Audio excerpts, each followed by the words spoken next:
Tous les villageois coururent vers la piste d'atterrissage, chantant et dansant, lorsque le pilote de mission Gary Roberts atterrit à Suminka, un village reculé de la province indonésienne de Papouasie.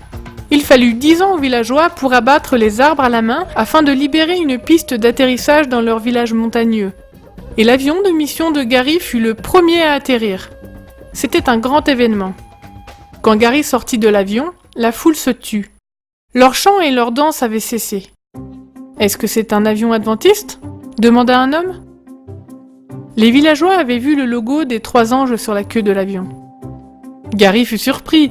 Suminka était un village qui n'était auparavant accessible qu'en parcourant de longues heures de marche. Il ne s'attendait donc pas à ce que les villageois aient entendu parler de l'église adventiste. Il apprit bientôt qu'une bonne partie des villageois observaient le sabbat.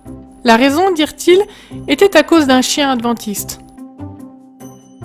L'histoire commença plusieurs années auparavant, juste de l'autre côté de la frontière, en Papouasie-Nouvelle-Guinée, lorsqu'un pasteur adventiste nommé Moïse et un pasteur laïque nommé Darius firent le même rêve la même nuit. Le matin, l'un dit « J'ai fait un rêve la nuit dernière », et l'autre répondit « Moi aussi, mais je n'ose pas te le dire ». Ils avaient tous les deux vu un ange dans leur rêve, et l'ange dit « Allez à Suminka ». Quelques jours plus tard, les 2 hommes entamèrent la randonnée de 3 jours pour Suminka.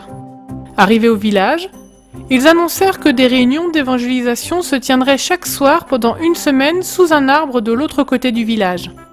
Mais le jour de la première rencontre, le pasteur Moïse fut frappé de paludisme. Il était terriblement malade, et les villageois prédirent qu'il allait mourir. « Mais s'il va mieux, nous viendrons l'écouter à la réunion », ajoutèrent-ils.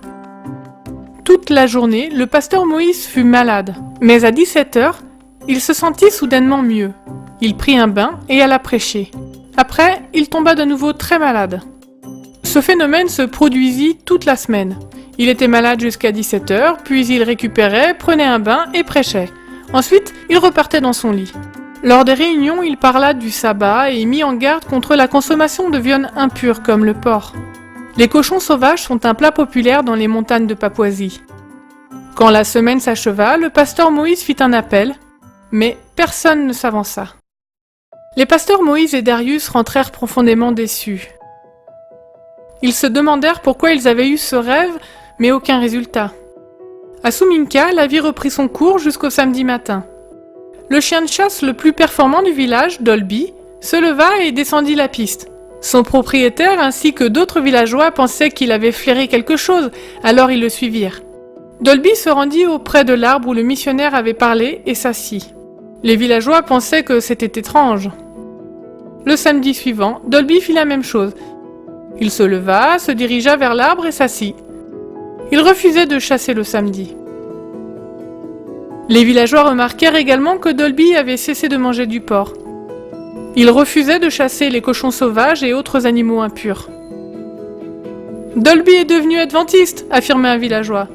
« S'il adore le sabbat, nous devrions le faire aussi », dit un autre. Beaucoup de villageois commencèrent à observer le sabbat et cessèrent de manger des aliments impurs. Gary, le pilote de la mission, était tout excité quand il entendit cette histoire, et plus tard, il appela le pasteur Moïse. Le pasteur était loin de Suminka, alors il contacta Darius et lui demanda de planifier de passer une année au village pour enseigner aux gens les vérités bibliques. Le village compte 200 adultes et enfants, et aujourd'hui environ la moitié d'entre eux adorent le sabbat, et 21 ont été baptisés. Dolby ne mange toujours pas de nourriture impure. Les villageois disent qu'il est un chien en très bonne santé.